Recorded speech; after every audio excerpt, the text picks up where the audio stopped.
Welcome to another Thursday video where I share an example that you can use at your workplace to make a point. Recently at the US Open Tennis Championships in the men's doubles finals, a serve from Matthew Ebden grazed the arm of his partner Rohan Bopanna. This was not noticed by either the opponents or the chair umpire. So in the normal course, Bopanna and Ebden would have gone on to win that point. And yet, Bopanna put his hand up and told the chair umpire, you might want to give the point to them, the opponents. A great act of sportsmanship. So this begs the question, what do you do when no one is watching? Ethics and values play a vital role in decision making. Some of them seem fairly obvious situations. For instance, what do you do when the relative of an owner is part of the bidding party to a purchasing contract?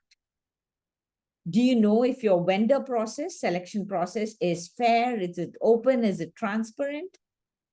What do you do when the bank whose board you are on as an independent director misuses its funds? But sometimes it's not so obvious. What would you do to still hold on to your values?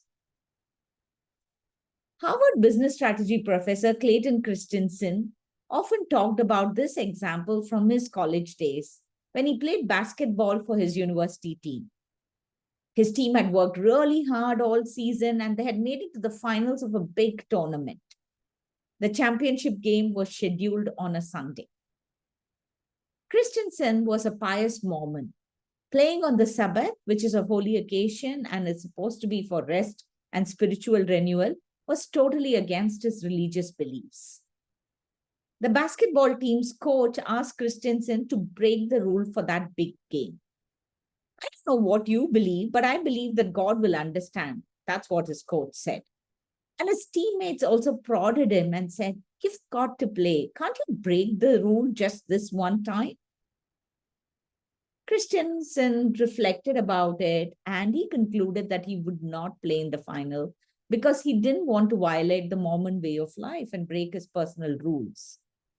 And also because he believed that life is just one unending stream of extenuating circumstances.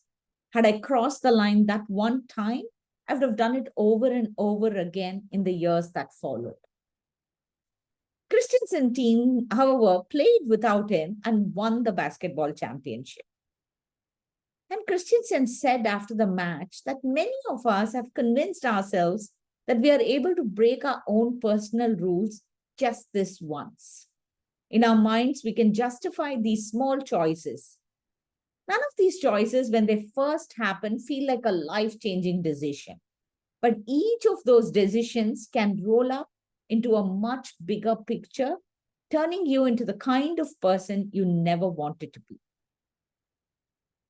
So next time, when you're speaking with your teams which face tough choices, have to deal with dilemmas which challenge their values, share this example to make your point.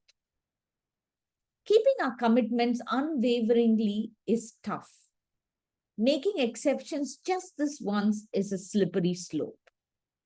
Life becomes so much easier when you no longer need to expend your willpower on these internal moral deliberations or to justify or regret your poor choices. As it is said, willpower is character in action. Keep listening to more such examples on my YouTube channel. And until next time, thank you so much for listening.